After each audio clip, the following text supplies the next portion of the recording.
Gerasi. Karena semua orang telah berbuat dosa dan telah kehilangan kemuliaan Allah, dan oleh kasih karunia telah dibenarkan dengan cuma-cuma karena penebusan dalam Kristus Yesus. Roma 3, 23, 24.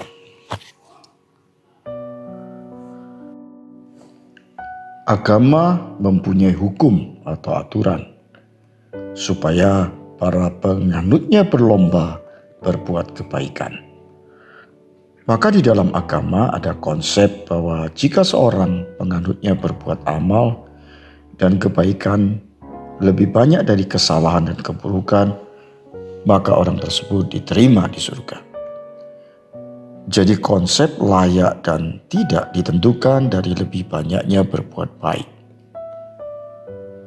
Namun seorang Kristen dibenarkan, dikuduskan, dan diterima bukan karena perbuatannya, tetapi dari apa yang Kristus lakukan.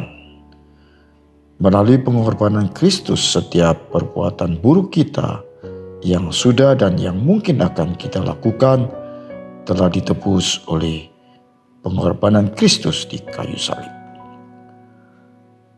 Apa yang Kristus lakukan ini kepada kita disebut kasih karunia. Kata kasih karunia banyak tertulis di Alkitab. Ini adalah terjemahan dari kata bahasa Inggris grace, dari bahasa Latin gratia. Dari kata ini kita mengenal kata gratis yang artinya cuma-cuma, tidak bayar.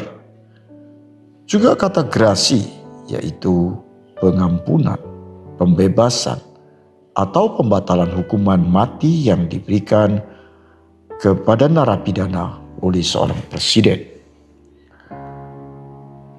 Apakah dengan demikian orang Kristen jadi lebih bebas berbuat dosa lagi karena secara percuma telah mendapat kasih karunia atau grasi? Jawabannya tentu saja tidak. Bayangkan jika Anda karena suatu kejahatan dan mendapat ganjaran hukuman mati, lalu Anda bertahun-tahun memohon grasi kepada presiden, akhirnya permohonan grasi Anda dikabulkan. Apakah kemudian Anda dengan gampang akan berbuat kejahatan lagi? Bagi orang Kristen yang telah mendapatkan kasih karunia atau grasi akan mengerti bahwa grasi ini didapat akibat penggantian hukuman, yaitu Kristus yang dihukum mati di kayu salib. Inilah yang membuat seorang Kristen yang telah menerima kasih karunia atau grasi dari Kristus memperoleh kekuatan untuk terus berbuat baik. Karena ia telah menganggap dirinya yang lama, yaitu manusia lamanya yang cenderung berbuat dosa, telah mati dan disalibkan bersama dengan Kristus. Jika demikian, apakah yang hendak kita katakan? Bolehkah kita bertekun dalam dosa supaya semakin bertambah kasih karunia itu? Sekali-kali tidak. Bukankah kita telah mati bagi dosa? Bagaimana kita masih dapat hidup di dalamnya?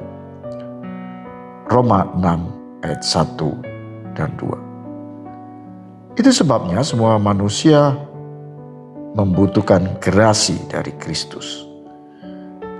Karena grasi dari Kristus memberikan dua dampak. Yang pertama, membebaskan kita dari hukuman mati akibat dosa. Dan yang kedua, memberikan kekuatan untuk kita tidak berbuat dosa lagi. Karena kesadaran bahwa sifat manusia lama kita telah mati.